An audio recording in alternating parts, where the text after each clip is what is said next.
Yo, what up, people? Smiths and motherfucking are here today in 720, 1080p, whatever the fuck it is. Anyway, Smithers are here today, of course, for this week's weekly Big Three, a new fucking series I decided to fucking do.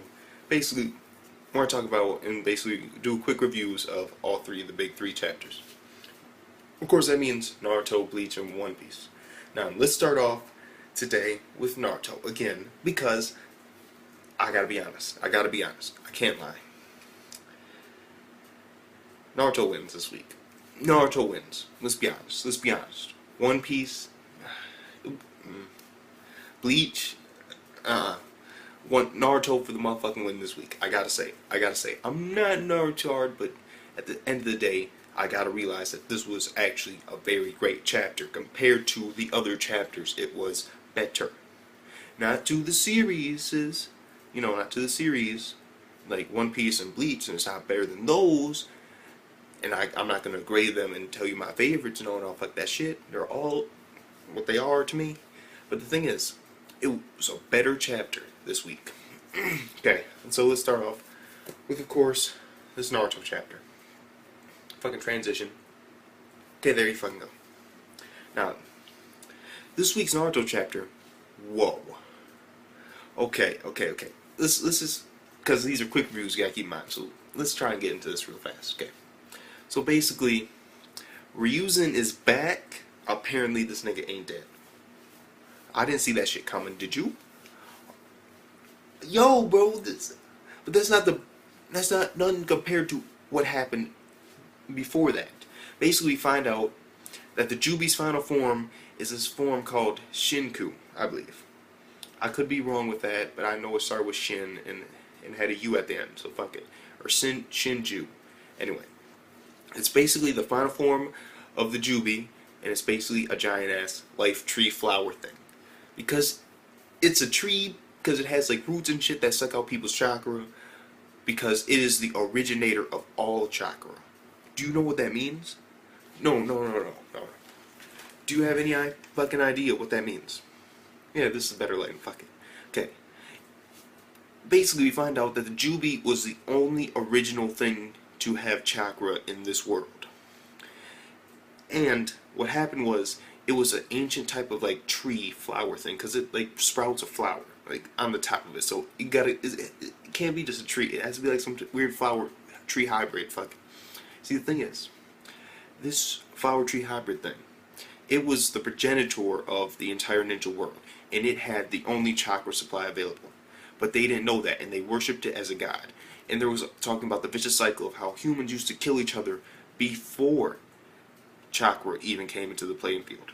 And basically what happened was, this one woman who was a princess of one of the countries that worshipped this giant-ass tree, she basically, because the tree sprouted a rare like fruit that was super colorful and shit, and this fruit had the embodiment of the tree in it, or chakra.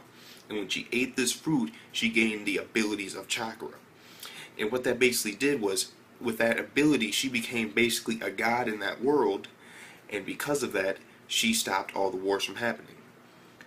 And then she had a son, and it was passed down to her son, the essence of chakra. So technically speaking, the Sage Six Paths was the son of a god, or a goddess. Technically speaking, in a way.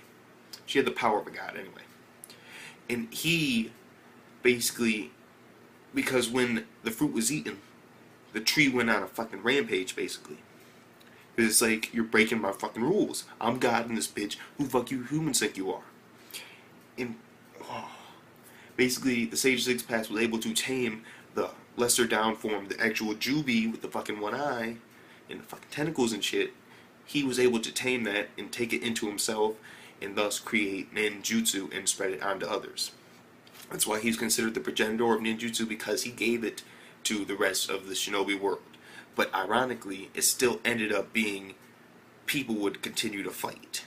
Because now that everybody had it, basically, it was a new way to fight. And so it created more wars and more destruction than they ever thought possible. When the original purpose of chakra was to create peace. Ironically, because of humanity, it just created more war, an endless cycle of war, and that's considered to be the curse on humanity and all ninja.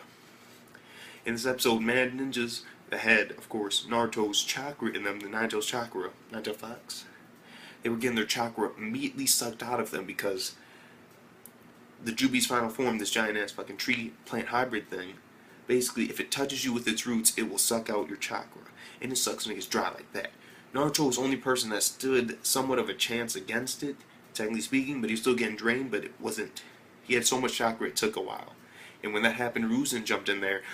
Surprise, the dude ain't dead. And he basically saves Naruto. And then we learn more about the jutsu of defying Thunder God Seal and all that. About how this, like, you can only use a teleport, like, one thing. And basically find out... Well, Madara basically explains all this. And all of this was in the Uchiha hideout. It was in the Uchiha's language.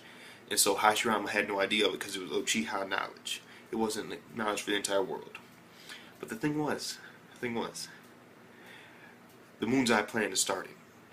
Once the top of this tree flower thing sprouts, there will be an eye there that will project itself off of the moon and put the world in infinite Tsukiyomi. Wow.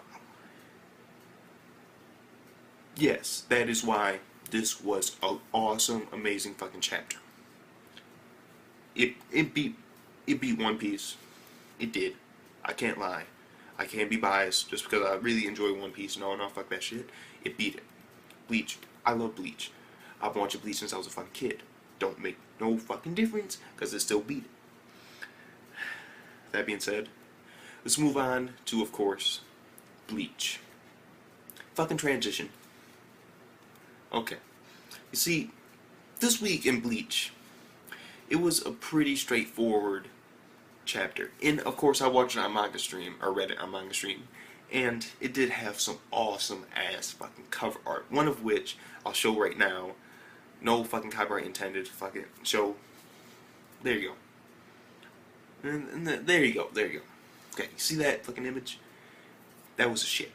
It had like all forms of fucking Ichigo, like in all his fucking forms. I was like, oh shit, that's cold. That's badass. Okay, and there's all this. Fuck it. Anyway. And basic premise of this episode that I really gave a fuck about was basically 10th Captain Hitsugaya has somewhat of a new technique where he basically puts vacuums inside of his ice, making like a vacuum ice that is unmeltable. Because it's like, basically what happens, I believe, is his fucking, oh god, what's their name again? I can't remember her name. Fuck. Rinkaku or some shit like that. Okay. Basically his lieutenant, or second in command, she uses her, of course, Zanbaku Toe, and she creates those, like, her fucking dust thing that's like swords and shit. Kind of like Byakuya, but not really. And she uses that, and she leaves spaces in between this dude's, like, ice. And then she immediately forms her Zanbaku Toe again, leaving those vacuums of air inside the ice, making it very hard to melt. Because it isn't one solid, it's multiple lines of small little chunks of ice. And apparently, it's so thin and so strong that it could go through Mr. H, the Heat, one go.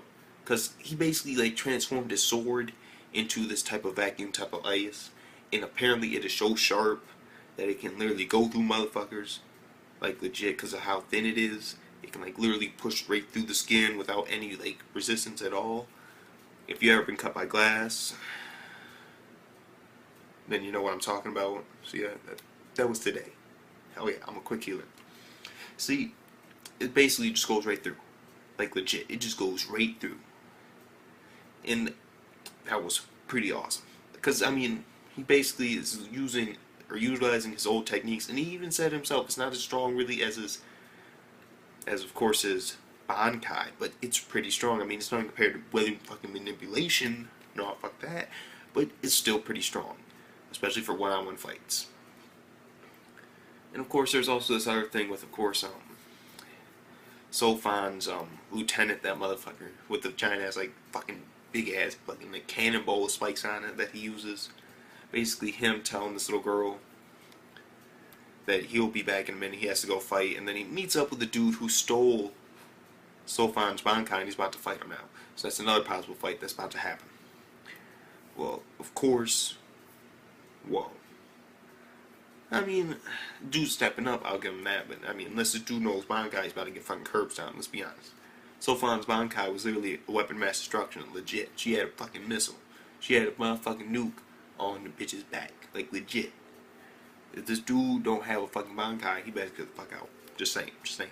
I mean, Sofan's Bankai is like the craziest Bankai ever. If she could shoot it more than once, if she could spam that shit even even even a fraction of what Stark could spam when it came to Zeros, just saying, she'd blow mad shit up. She'd destroy all type of shit. But unfortunately, it's like a one-shot thing, which is weird, because then it can go back to like a fucking G-Kai, and I know I'm talking about Sofan's Bankai, but fucking... And that was basically all the episode that I really gave a fuck about. Of course, yeah, that was about it. And so overall, I'm gonna have to give this episode. It was good. It wasn't Naruto great, amazing status, no. But it was still a good chapter of Bleach. I'll give it that. Then of course, it's time for One Piece. Trans fucking Zishin, right there. Fuck it. It should be somewhere in here. Fuck it. If you don't see it, you don't see it. Fuck it. I might not even put them in. We'll see. But you see, One Piece this week. Whoa. We basically get Rebecca's side story, and Block D is starting, and she is in Block D. And basically, Rebecca's side story is, it has to do with the toy soldier, and basically the toy soldier protected Rebecca's mom, but failed, and she ended up dying while trying to get her food, because apparently Rebecca's mom, her dad was the former king, and so they're trying to eliminate her bloodline, because, I mean, you don't want another rebellion. Basically, Doflamingo was trying to eradicate the entire old regime of course, God, Dressrosa. He's basically trying to eradicate the old regime.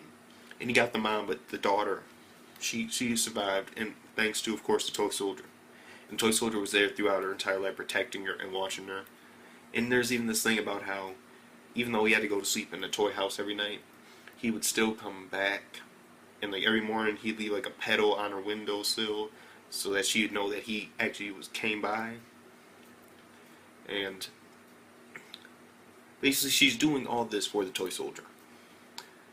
We don't exactly know the entire situation with the toy soldier, but if I had to guess anything, since Doflamingo is, of course, Doflamingo, and he has apparently a doll fruit that could turn people into dolls. It's probably like the doll fruit, who the fuck knows.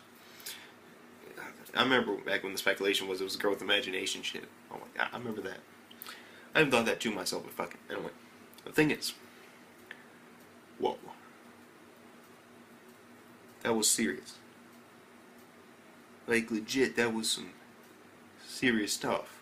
I mean, the possibilities of who this toy soldier is, I would have to most likely guess that he was an old guard of the king, and then when the regime fell, he protected the king's daughter, and then when she died, he protected her daughter, even though he was in toy form, because when they probably invaded, they probably started turning mad motherfuckers into toys. Like, and basically we found out Doflamingo's basic battle strategy when it came to politics. This country is poor, I'm gonna make it wealthy. There you go. And so Black D is starting, and Rebecca's like the winner, and they're talking about her blood and how she's a fucking muggle, fuck you, you bitch, all that shit. And I don't know, it's just, I'm just mad that Luffy can't intervene. That's all. I'm really mad about that. And again, this was a good episode, a good chapter of One Piece, I'll give it that. Or maybe between okay and good. It depends. Me personally, I think it was good, but in the eyes of somebody who was looking forward to more, I would see it being like okay, or between okay and good. It depends on the way you look at it. And me, we got information about something that we need to get information about, and it's better sooner than later. Because, I mean, it wouldn't really make sense if all of a sudden at the very end of this fucking arc, they're like, oh yeah, by the way, the toy soldier and Rebecca's relationship is ... Like, no, we don't want to see that. We want to see it now.